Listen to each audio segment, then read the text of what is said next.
Em 1986, o Brasil trilhava o longo caminho de volta à democracia depois de 21 anos de regime autoritário.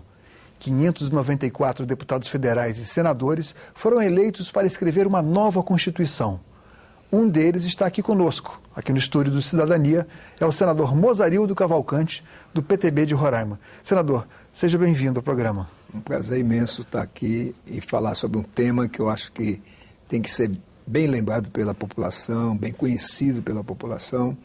E foi um período realmente muito útil para quem participou, porque pôde ver todas as demandas da sociedade de todos os setores e, ao mesmo tempo, compatibilizar isso numa Constituição que, digamos assim, se encaminhava para um regime parlamentarista e que depois terminou indo para um regime presidencialista. Bom, era o início do seu segundo mandato como deputado federal pelo estado de Roraima, no qual o senhor nasceu. Mas conhecimento dos problemas do povo, isso já tinha muito, porque e com profundidade, não só com profundidade, mas como com proximidade, porque o senhor é médico, trabalhou inclusive até em aldeias indígenas, o senhor exerceu vem exercendo a ginecologia obstetrícia, né, que é aquela especialidade que acompanha o ser humano quando ele chega ao mundo, né? Quer dizer, o senhor acompanhou, fez vários partos, então isso tem uma ligação muito forte com as populações, sobretudo com as populações mais pobres. Quando o senhor chegou no segundo mandato, o que havia de diferença em relação ao primeiro? Bom, na verdade, o primeiro, como tudo na vida, eu, por exemplo, optei por fazer política em função do que a minha terra passava naquela época, que nós éramos um território federal, em que o governador era nomeado, chegava lá com a equipe montada, nós que vivíamos lá... Todo mundo de fora, né? Todo mundo de fora. E pessoas que nunca tinham estado um dia no território. E nós éramos tratados como se não existíssemos, porque realmente nós não éramos consultados, o governador que chegava geralmente vinha com aquela prepotência de achar que ele era realmente, ia dominar um lugar onde não tinha ninguém, e nós, que fomos a primeira geração de roraimenses que tínhamos saído para estudar e nos formado e voltado, nós começamos a nos insurgir contra isso. No meu primeiro mandato, tentei, por via de uma lei complementar, transformar o território em Estado, não consegui, porque, evidentemente, havia a grande força dos grandes estados que não queriam ver, por exemplo, uma unidade da federação pequena, em termos de população, como era Roraima e Amapá, se transformar em Estado e passar a ter 3 senadores. Dividir o bolo também. Portanto, o mesmo equilíbrio com São Paulo, e na Câmara ter uma representação mínima que, em tese, eles consideram desproporcional à população.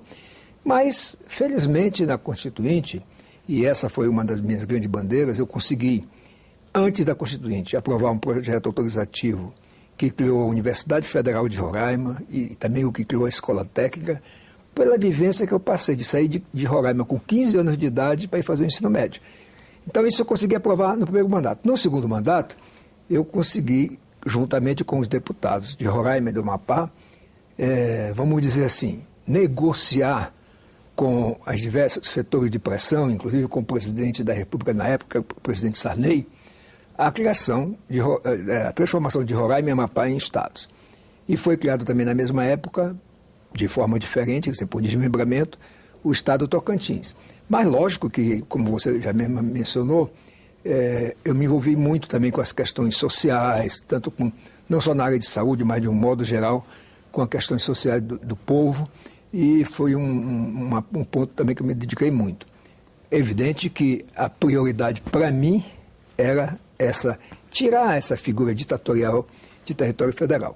Mas me enriqueceu muito a minha vida parlamentar o fato de ter visto nas diversas comissões, inclusive nas votações em plenário, realmente como que o povo brasileiro estava angustiado por falta de garantias legais sobre principalmente os direitos fundamentais da pessoa humana. Havia toda uma demanda reprimida, não só pelos anos de regime autoritário, como uma carência, sobretudo das populações que não tinham assistência na medida em que demandavam, perfeitamente, e mereciam. Bom, é bom lembrar que nessa época foi que nós criamos o SUS, que, portanto, foi um modelo o modelo em si é muito bom. A gestão pode ser questionada, mas o modelo é um dos mais avançados do mundo. O modelo é muito bom e somos considerados, aliás, um dos poucos países que tem...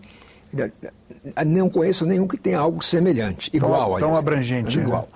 E foi uma ousadia, porque você, de repente, garantir acesso à saúde pública a toda a população, mas principalmente aqueles mais pobres, que não podiam pagar um plano de saúde, nem uma consulta médica de outra forma, foi realmente um avanço muito grande. E também em outras áreas, como, por exemplo, na educação, nós avançamos bastante. Mas, como você falou, e nós sentimos na pele, a população vinha realmente reprimida de 2 décadas de um regime de exceção, em que praticamente não tinha uma Constituição, porque a qualquer momento se baixava o ato institucional, se fechou o Congresso, e o povo mais direitos pobre, e garantias individuais não eram respeitados. Inclusive, o fato de que o próprio Congresso foi fechado por causa de uma decisão dele de não caçar um deputado na época que o regime militar queria que caçasse.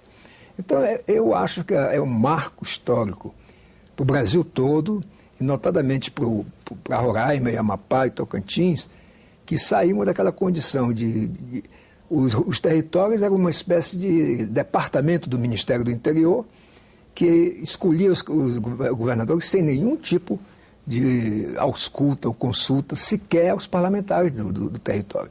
Então, isso, para mim, foi muito bom, mas eu acho que, de uma forma geral, para o Brasil, embora na Constituição tenha sido colocado coisas muito detalhistas que poderiam ser contempladas por uma legislação infraconstitucional e, portanto, a Constituição ser mais enxuta, infelizmente teve que ser adotada porque as pressões realmente, os reclamos das ruas eram muito grandes e, vamos dizer, aqueles corredores ali da Câmara dos Deputados onde funcionou a Assembleia Constituinte, viviam repletos de grupos de diversos setores da sociedade e realmente, por exemplo, o capítulo do direito dos índios passou a existir na Constituição de maneira clara. O senhor participou da elaboração desse capítulo? Sim, nós discutimos.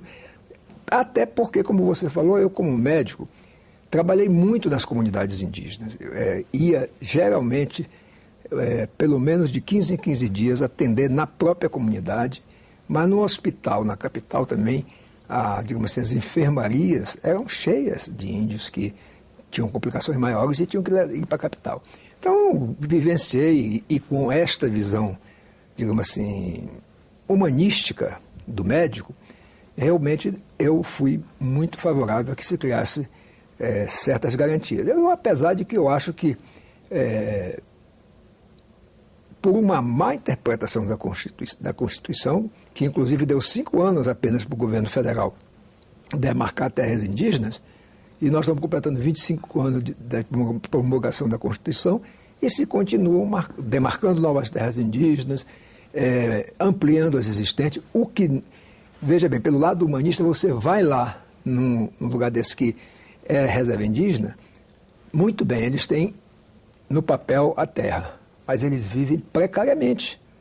Vamos lá, do meu estado mesmo, recentemente foi demarcado a reserva Raposa Serra do Sol, depois que, digamos assim, expulsaram os não-índios e até não-índios casados com índias e vice-versa. Houve uma degradação do nível um expurgo dos não-índios, né? E muitos índios também saíram de lá porque passou a não ter nenhum tipo de renda e foi morar na periferia da capital. Então, eu acho que o programa, o capítulo que cuidava dos índios, passou a ser exercido pelos diversos governos apenas no que tange a da terra para o índio. E não cuida do ser humano índio, não cuida da mulher indígena, que muitas vezes tem morte materna por causa da falta de assistência, não cuida também de levar para eles, porque nós temos que convir que mais de 90% da população indígena do Brasil é completamente aculturada e vive, inclusive, lá nessa reserva tinha professores, funcionários do quadro do Estado, tinha policiais, todas as pessoas que realmente já estavam integradas. Havia uma estrutura. Pois é, então não se leva em conta isso, e o viés antropológico é levado muito ao extremo. Ao pé da letra, e aí por exemplo, basta que alguém se declare indígena para ser contado como indígena. Agora, senador, relembre, por favor, uma questão que o senhor já abordou